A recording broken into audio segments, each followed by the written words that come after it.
Sziasztok! Ma 5 tippet hoztam nektek, hogy hogyan élesszétek újra lángra a szerelmet, és hogyan csempészétek vissza a szikrát a kapcsolatotokba. Az első és legfontosabb a kommunikáció. Igazán figyeljetek egymásra.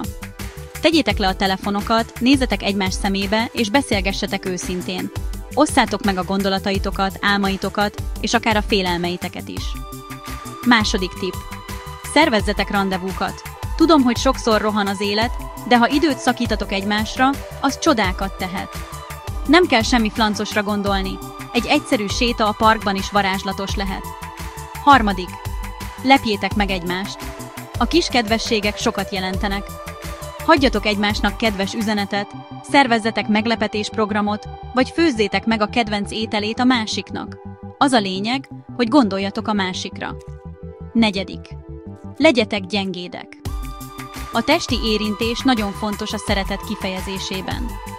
Fogjátok meg egymás kezét, öleljétek meg egymást, és ne feledkezzetek meg a jó éjszakát pusziról sem. Az apró, gyengéd gesztusok segítenek fenntartani a kapcsolatot. Végül pedig idézzétek fel a szép emlékeket. Beszélgessetek a közös élményeitekről.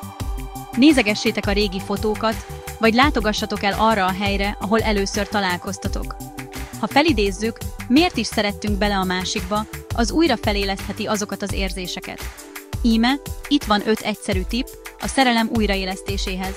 Ne feledjétek, a kapcsolatokon dolgozni kell, de megéri.